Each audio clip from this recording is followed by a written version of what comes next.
everybody thought the Clippers were the third wheel. Like the real conversation was between the Lakers and the Toronto Raptors. And I want everyone to know who's watching this is what you have to really do when you are watching anything these days, whether it's the news or whether it's sports, is you have to figure out what the agenda is by the media, because the whole time what the media wanted was him to go to the Lakers, LA, yeah. right? And if he doesn't go to Lakers, well, I guess he'll just stay in Toronto. But basically the push was, we're going to bring back the Lakers Showtime, and we're going to have the most dominant team ever put together. And we can all honestly agree if all three of them came together, they would be a dominant force. But the whole time, the only people that were talking was the national media, who they thought what fit their narrative, right? But at the same time, Kawhi Leonard was quiet. And honestly, I really feel like he put fillers out there, his uncle and his team, to see who was going to be talking. And, Chris Carter even said that Magic Johnson coming out and saying that he wanted to have a sit-down talk with him ended up being the end-all, be-all in all this. But what's even more crazy is you get more into the story and you hear about what was going on behind closed doors. I mean, besides him being able to convince Paul George to request and demand a trade, like, as we know, this really changes everything in the game. But, like, what's crazy about all this is that he even controlled and delayed the meetings with the Lakers, because the Lakers were actually going to come out and talk about the official trade going through for Anthony Davis. But he actually told him to hold on, and they didn't understand why he said hold on. But they're like, well, hell, we want Kawhi Leonard, so we'll do whatever he says. Right. But at the end of the day, his team was plotting to get things correct. He even changed places in order to be able to meet with the Clippers organization on the side. I mean, it's almost as if he was playing the Lakers the whole damn time. I honestly don't think that Kawhi Leonard did play the Lakers, but I do think that the Lakers kind of shot themselves in the foot with Magic Johnson. And for somebody to be so quiet about the way he moves and Kawhi Leonard, he really, really didn't like the fact, in my opinion, I don't know this to be true, but I don't think he liked the fact that Magic Johnson said anything about him having that meeting, that he wanted him in that meeting. And it just goes to show that even the Clippers, they were tight-lipped. They didn't say no words. They never spoke about anything. Right, exactly. And I think that helped the Clippers, and it very much hurt the Lakers when it came down to Kawhi Leonard choosing a team to go to, because he's already dealt with San Antonio media, and San Antonio is a small market. Yeah, and he knows that in Los Angeles, it's almost impossible to keep anything too secretive. It's close to the vest. So anything like that, anything that came down to getting my information and conserving what I want to be quiet, kept quiet, that played a huge part.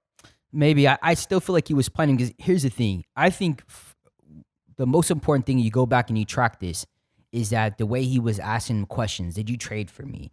Can I have this? Can I have that? I don't think he ever truly wanted to be part of Lakers organization. I think he uses them as leverage to figure out a way. Instead of joining LeBron's team, he wanted someone to join his team. It was always going to be that way. I like that. That's a good point of view, because he was asking people to join him. Right. And so when you also think about it too, everybody was playing checkers. The whole time he was playing chess. And with that being said, I mean, like, with a man who spoke very little made the loudest impression on the NBA. He has changed the landscape of the NBA.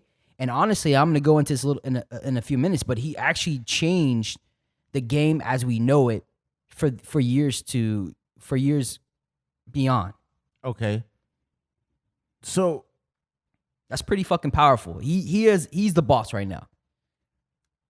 Okay. Now, going on what you're saying, do you think he's the most powerful person in the NBA right now? Hands down. He's the most powerful player in the NBA. I think he actually, listen, LeBron James thought he could bring this he thought he could manipulate the game by using LeBron James' power. Okay. And we can agree LeBron James is the best player in the NBA, but at the same time, his inability to sometimes get past his ego has got him in trouble. And I really think that he felt, and the organization felt that, oh, we're going to get Kawhi Leonard and we're just going to dominate. And they never, ever, and I think this is important to Kawhi Leonard because this would be important to me if I was in his shoes. Is it about you, LeBron, or is it about me and my happiness? Because it felt like him joining the Lakers would have been about appeasing LeBron James and his legacy. Kawhi Leonard could care less about LeBron James' legacy. He already just showed that he could care less. He wants to be recognized as the most powerful player and the best player in the NBA right now. It's a power move. I don't think that necessarily he was trying to usurp anybody's power, but I do think that he wanted to put himself in the best position for his legacy or for his talent or for his team or just the fact that he was trying to win another championship. But I don't think that he really cared to join LeBron's team, if that's what you're alluding to.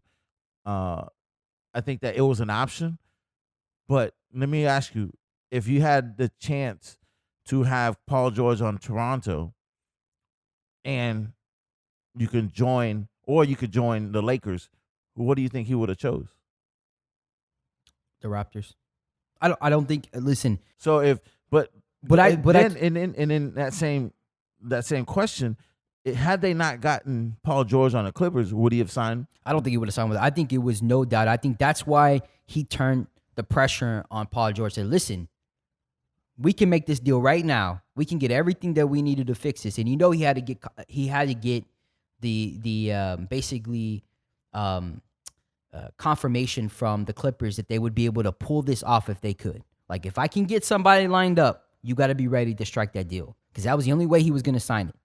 I really feel like at the end of the day, Kawhi Leonard wasn't going to join the Lakers so LeBron James can continue to get championships.